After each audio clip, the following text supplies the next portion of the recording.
And the bone waste, the Terracar spirit towers, the spirit towers around Ockendune, what we learned there was actually something that we really want to apply in the future. It's actually, we learned that something worked very well, which is that 6-hour capture time.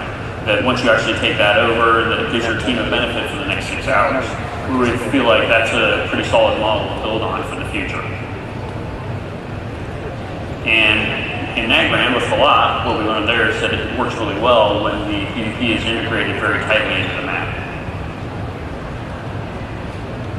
So with that, I'd like to talk some about the future world PvP.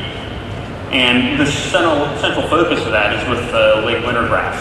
As I talked about a little bit in the Wrath of the Lich King panel, we're adding an entirely new zone to Northrend that is just going to be based around PvP. It's a very central zone, and anybody that goes into that zone, even on a PvE server, will be flagged for PvP.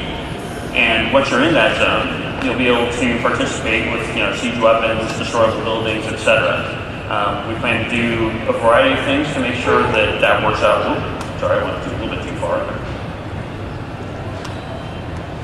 So we're going to be doing a few things to make sure that that plays out very well and kind of incorporate all those different lessons. We want to make sure we spread players out by having multiple objectives within Lake Wintergrass so that not 300 players aren't clumping together in the same spot and dragging everybody's frame rate down. We're going to try to make sure that there's a persistent effect that affects all of Northrend, so that once your team successfully captures Lake Wintergrass, there's some kind of meaningful effect on the rest of the kind of game content. So hopefully all these different things combined will kind of really bump up the feeling, how compelling the world PvP is in general, and how integrated it feels into the rest of the game as a whole. So with that, I'd like to go on and talk about arenas. So, arenas in World of Warcraft were created really with the idea of competition in mind. Up to before the Burning Crusade, we felt like we had the honor system, which was now kind of like I guess what you could call a grind system, where you could slowly but surely work your way towards certain rewards. But we really wanted to make sure there was an area of the game where you could express skill as much as possible. So along those lines, we decided to go ahead and go with the rating system because we wanted to make sure that, unlike in a battleground, your losses would count against you. Because we knew with an arena, you'd be forming a team and you're very much in control of what your team does. You don't have to queue with your team if you don't want to, and if you guys are very much in control of whether or not you're going to play, you're very in control of whether or not your rating has the opportunity to go up or down. Unlike with a battleground where you can join as an individual and kind of get put into a pug, etc.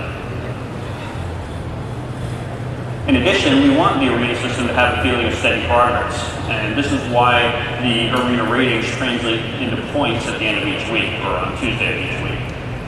Something that we found is that a rating system on its very own, if used without any other kind of supporting feature like the arena points that you get from it each week, actually encourages players to play as little as possible to protect their ratings.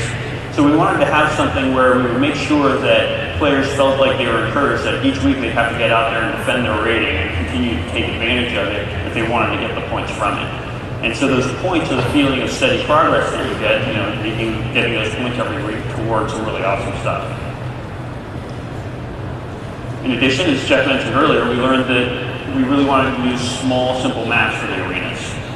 Something that we tried to do at first with Kurobashi Catacombs was try a bigger map with a 5-on-5 environment, and that really didn't work out because you spend too much time just trying to find your opponents. In addition, we want random map selection. We wanted to make sure we stayed out of that trap that we fell into with the battlegrounds, where the more we added, the more diluted the players become. And that's why the arena system uses the random maps. We know that you queue up for a certain format size, you queue up either for 2-on-3, 3-on-3, or 5-on-5. And because of that, we can put you in, we can create any number of arena maps that we want just to make sure that it feels kind of new and fresh without having to worry about diluting everybody. Finally, we wanted to make sure there was no discrimination between Alliance and Horde. We felt like since Arena has that kind of that vibe and that feel of being a sport and not as much the feel of being a war between the Horde and Alliance, we felt like this was really the appropriate place to make sure that Horde can play against other Horde, Alliance can play against other Alliance. That's beneficial for reasons for the queue. It means that everybody's in the same queue so that you don't have queues that are longer for one side than the other.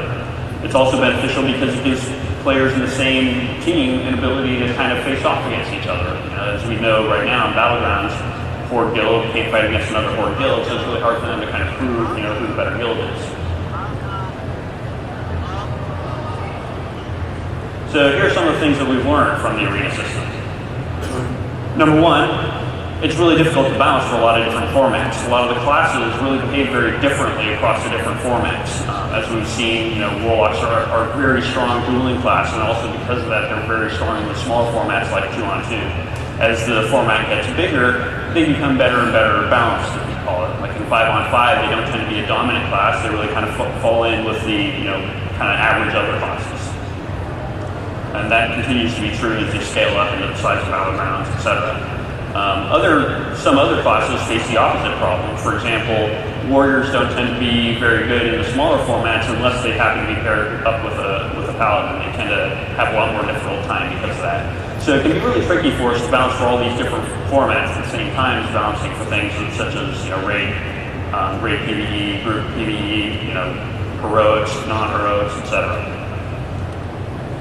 But we're still trying. Another thing we've learned is that we should avoid map gimmicks. Something we started off with was in the Nagrand Arena. You guys, I think, might remember the cyclones that we had going on there.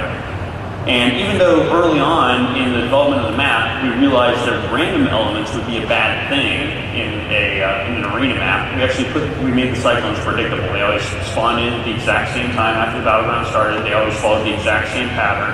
And the hope was that expert players would kind of learn those spawn times, learn those patterns, and be able to take advantage of the cyclone unlike others. However, as it turns out, our PvP is kind of crazy enough, it's frenetic enough, technical enough, that we didn't really need to introduce that additional element to make sure that it stayed interesting and complex. There really is enough room for skilled players to express their skill against other players without the need for map gimmicks. So that's why those cyclones are gone.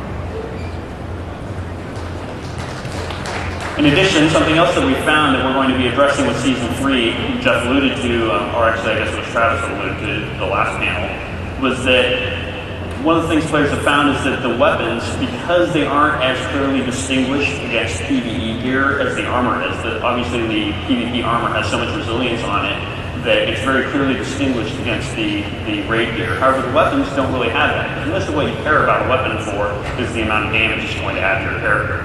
So one of the things we found is that a lot of the players that engage in raid content feel very compelled to do some arenas just to get their kind of free weapon at the end of each season or at the beginning of the next season.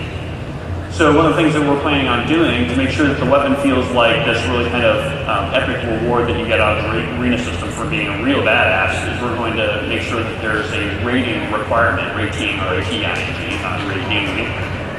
There's going to be a rating requirement for weapons for the Season 3 weapons. So you will have to achieve a certain rating. We don't know exactly what that rating will be, maybe around 1900 or so before you're